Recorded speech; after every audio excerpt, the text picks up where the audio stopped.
Bom dia para todos, a paz do Senhor. Nosso comentário bíblico de hoje está no livro de Esther, capítulo 2, e o versículo 2, a parte B, que diz: Busque-se para o rei moças virgem e formosa à vista.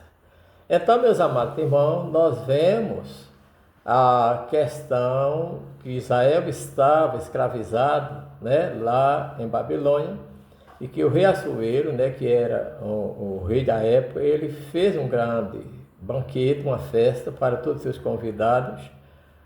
E aí ele, no meio da festa, quando ele já estava com o coração alegre, ele mandou que se buscasse a rainha Vasti para que ela mostrasse a sua formosura aos seus convidados. Vasti recusou-se e aí nós vemos que o rei sentiu-se irritado, perguntou o que faria e os seus conselheiros disseram que ele depusesse Vasti e procurasse outra moça que fosse melhor do que ela para ser rainha. Então o rei mandou que os seus servos saíssem por todas as províncias e procurassem moça para substituir Vasti, e as exigências eram que fossem moças virgens e formosas à vista. No que diz respeito a ser formosa à vista, nós vemos que a Bíblia diz que enganosa é a graça e vaidade a formosura, mas a mulher que teme a Deus, essa será valorizada. Nós vemos que toda mulher, naturalmente, ela tem a sua formosura, independente de raça, de cor, de nação, não é? De nível social. Todas elas têm sua beleza. Agora, no que diz respeito à virgindade, é uma das exigências, né, bíblica, onde Deus mostra nos 5 livros da lei de Moisés e também no Novo Testamento, através dos apóstolos, que a moça que teme a Deus, o rapaz que teme a Deus, ele deve se manter virgem. A virgindade é uma honra para a moça e para o rapaz, visto que quando a mulher e o homem conhecem outros parceiros, têm relacionamento sexual antes do casamento, eles dificilmente mantêm um casamento quando ele decide casar, sadio, uma família sadia, porque ou a moça que já teve vários parceiros sexuais, o homem, eles têm um relacionamento com parceiros diferentes, e para adaptar-se a conviver com um parceiro só para o resto da vida, dificilmente não tem consequências trágicas para essa família. Como também para a questão da moça e dos rapazes que tem relacionamento, né, antes do casamento, a Bíblia chama disso de fornicação. Fornicação, são fornicadores. E nós vemos que essa fornicação tem consequências, porque as moças e os rapazes muitas vezes geram filhos, né?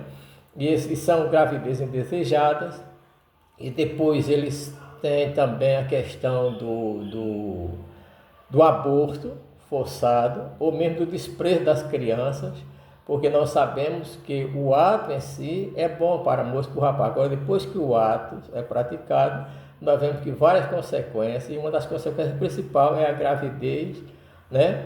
E com a gravidez e nascimento de filho vem a perda do sonho, dos projetos que foram traçados. Eles acham que a criança agora vai ser causa de impedir seus projetos, seus sonhos, e tem sido causa de muito sofrimento para as crianças e também para essas pessoas que se mantêm. Então nós vemos, meus amados irmãos, que se fosse na sociedade de hoje, que tivesse no Brasil e muitas culturas, né, que incentivam a prática sexual antes do casamento, muitas pessoas até ensinam que é nojeira, é falta de higiene a mulher não ter, ou o homem, relacionamento sexual antes do casamento, e até criticam os que se dizem e as que se dizem virgem. Se saísse um decreto hoje dizendo que para ser escolhida para casar com o rei deveria ser moça ou rapaz virgem também, né? Seria muito difícil encontrar, porque a sociedade de hoje, em grande parte, ela incentiva a perda da virgindade, e a maioria dos casos dos namoros hoje, quando começa, o rapaz e a moça já quer ficar, e isso perde uma coisa muito importante, que é a essência de um casamento, onde a moça e o rapaz, eles vão com aquele desejo de se conhecer sexualmente pela primeira vez, aquela parte romântica, né? Que vai trazer um certo convívio, né? Para aquele casal, um relacionamento. Nós vemos que muito que incentivam a sexualidade dentro do casamento são também aproveitadores, pessoas que querem se aproveitar de moças, de rapazes simples, e que se incentivam para que tire a virgindade dessa moça e as moças também de algum rapaz, né? Vamos falar dos dois, mas sem compromisso, sem querer assumir, sem querer casar. Portanto, amados irmãos, a Bíblia Sagrada ela mostra que sexualidade deve ser só com a prática do casamento. Com a prática do casamento, a prática sexual antes do casamento é tido como fornicação, e a Bíblia até diz que os fornicadores não herdarão o reino de Deus. Então, moças e rapazes, homens e mulheres que têm caráter, que servem a Deus, devem sim manter a virgindade até o compromisso assumido com o casamento, para depois ter uma vida sexual madura, tranquila, com bom relacionamento conjugal. Que Deus vos abençoe.